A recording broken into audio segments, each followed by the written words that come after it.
Programme అంటే తల్లి ఒడి నుంచి వచ్చినటువంటి విద్యార్థి మొట్టమొదటిసారిగా ఈ అంగన్వాడీ సెంటర్కు రావడం అనేది జరుగుతుంది.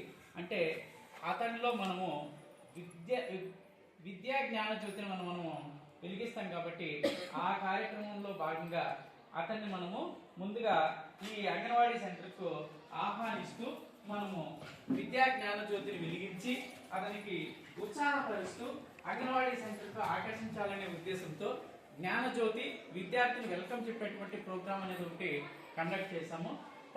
కండక్ట్ చేసిన తర్వాత ప్రతి ఒక్క స్టాలు ప్రతి ఒక్క గ్రూప్ వాళ్ళు ప్రత్యేకమైనటువంటి కార్యక్రమాలు యాక్టివిటీస్ విద్యార్థులు చేయడము ఉత్సాహపరచడము అతన్ని సెంటర్ను అట్రాక్ట్ చేసి విద్యను ఆడుకుంటూ పాడుకుంటూ అతను విద్యను అభ్యసించాలి అనే ఉద్దేశంతో ఏ డెవలప్మెంట్స్ అనేవి ఈ సెంటర్లో జరుగుతాయి, తల్లిఒడి నుంచి వచ్చినటువంటి బిడ్డకు ఏ విధంగా అభివృద్ధిలో భాగంగా ఒక్కొక్క డొమైన్ తీసుకోవడం జరుగుతూ శారీరక అభివృద్ధి అనేది రెండు భాగాలు ఉంటాయి. అందులో ఇంటి మునిపే వివరించడం జరిగింది. స్థూల కండరాలు సూక్ష్మ కండరాలు. బాబు నడవడము పరిగెత్తడము ఎగరడము దూకడము ఇట్లా స్టెప్స్ వేసి పైకి ఎక్కడము దిగడము లాంటి కార్యక్రమాలు చేయడం ద్వారా స్థూల కండరాలు అనేవి అభివృద్ధి చెందుతాయి.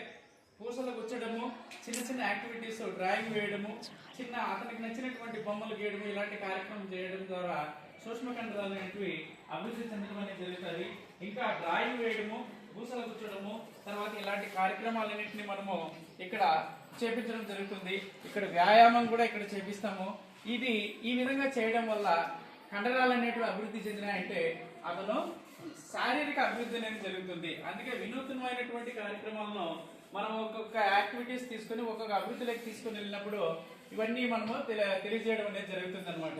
ఇక్కడ మేధాభివృద్ధి అంటే కాగ్నిటివ్ డెవలప్మెంట్ అంటే అతను ఏం చేస్తాడు, పెద్దదేది చిన్నదేది పెద్దదేది తర్వాత అతని యొక్క భావాలను వ్యక్తపరచడము, నవ్వడము ఏడవడము తర్వాత ఆలోచించడము ఇలాంటి కొన్ని భావోద్వేగాలకు లోను కావడం అనేది జరుగుతుంది. కాబట్టి భావోద్వేగ అభివృద్ధి అనేది కూడా పిల్లవాళ్ళలో అభివృద్ధి చెందుతుంది.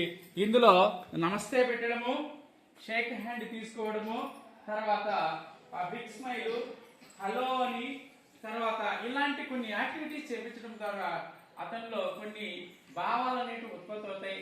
స్మైల్ అంట వీపింగ్ అంట క్రయింగ్ అంట ఇలాంటి సిచ్యువేషన్స్ అన్ని మనం అక్కడ క్రియేట్ చేపించి ఆ విద్యార్థికి చిన్న చిన్న రైమ్స్ అనేవి కూడా చెప్పించడం అనేది జరుగుతుంది. తర్వాత మేధాభివృద్ధిలోని ఇందులో భాగంగానే చిన్న చిన్న నెంబర్స్ కూడా అతనికి వస్తువులను బట్టి